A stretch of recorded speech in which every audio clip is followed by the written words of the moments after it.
Shalom saudara, hari ini kita sampai kepada bagian terakhir dari doa Bapa kami.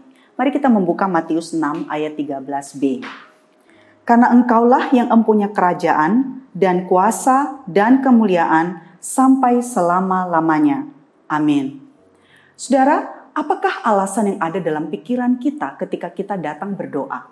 Sebagian besar mungkin karena alasan-alasan praktis. Misalnya, karena kita butuh pertolongan, maka kita datang kepada Tuhan karena kita percaya bahwa Dia punya kuasa untuk menolong dan memberi permintaan kita.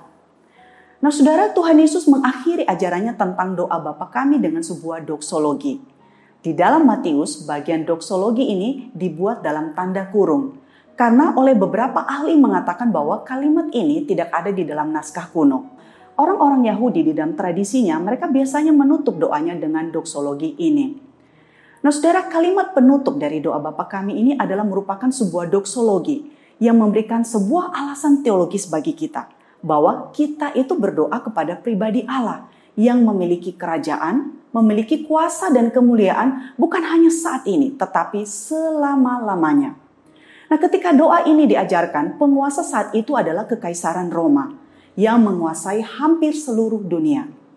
Kaisar Roma saat itu memerintah dengan segala keagungan, kuasa yang besar, bahkan seorang kaisar saudara bisa menentukan hidup mati seseorang hanya dengan menjentikkan jari saja. Namun, di manakah Kekaisaran Roma itu sekarang? Di manakah para pemimpin dunia yang hebat yang pernah memerintah dan memiliki kekuasaan yang sangat besar? Berapa lama mereka memerintah? Maka benarlah yang dikatakan oleh Wahyu 11 ayat 15. Pemerintahan atas dunia dipegang oleh Tuhan kita dan Dia yang diurapinya. Dan Ia akan memerintah sebagai Raja sampai selama-lamanya. Saudara, Allah yang kepadanya kita berdoa adalah seorang pribadi yang berkuasa. Dialah yang mengontrol sejarah dunia ini termasuk kehidupan pribadi kita. Tidak ada satupun yang terjadi dalam hidup kita tanpa izin daripada Tuhan. Nah, kuasanya sama seperti kerajaannya adalah kekal selama-lamanya. Nah, mengenal pribadi Allah yang seperti ini, bukankah memberikan sebuah konfirmasi, memberikan ketenangan sekaligus penghiburan buat kita, bahwa sesungguhnya kita menyandarkan diri kita kepada pribadi Allah yang bisa kita percaya. Nah, terakhir, saudara, karena Tuhan Yesus mengajarkan dalam bagian doa ini bahwa kemuliaan itu adalah bagi Allah selama-lamanya. Nah, dalam hidup seringkali sadar atau tidak, kita ingin mencari kemuliaan bagi diri kita. Termasuk ketika kita berdoa, kita bukan mencari kemuliaan Allah, tapi kemuliaan bagi diri kita. Namun di dalam doa ini kita belajar prinsip yang sangat penting, seperti yang beberapa renungan sebelumnya kita sudah renungkan. Yaitu saudara di dalam ayat 9-10. 3 permintaan pertama itu adalah untuk kemuliaan Allah. Dikuduskanlah namamu, datanglah kerajaanmu, jadilah kehendakmu. Ayat 11-13, 3 permintaan berikutnya adalah untuk diri sendiri. Permintaan untuk makanan, pengampunan, dan jauhkanlah kami dari pencobaan. Nah dari contoh tersebut saudara, kita melihat bahwa Tuhan Yesus mengajarkan kita untuk berdoa bagi kemuliaan Allah terlebih dahulu. Barulah berdoa bagi kepentingan diri sendiri.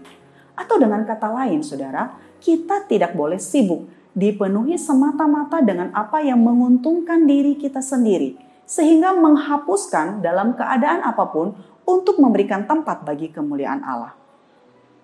Nah saudara, karena ini adalah bagian terakhir dari renungan doa Bapa kami, maka beberapa kesimpulan yang perlu kita ingat kembali, yaitu yang pertama. Doa Bapa kami ini adalah contoh atau model agar orang-orang percaya belajar berdoa seturut dengan kehendak Allah, dengan cara yang mencerminkan kemuliaan dan kerajaan Allah. Yang kedua, mari jangan berdoa seperti orang Farisi yang berpusat kepada diri sendiri, yang munafik dan berdoa untuk dipuji orang. Dan kita juga jangan terjebak seperti doa orang kafir yang bertele-tele, seolah-olah memaksa Allah di dalam doanya. Nah biarlah sekali lagi doa Bapa kami ini menjadi sebuah contoh bagi kita ketika kita berdoa secara pribadi kepada Tuhan. Kita ingat akan contoh yang diberikan oleh Tuhan Yesus ini kepada kita. Biarlah segala kemuliaan hanya bagi Tuhan sekarang sampai selama-lamanya. Amin.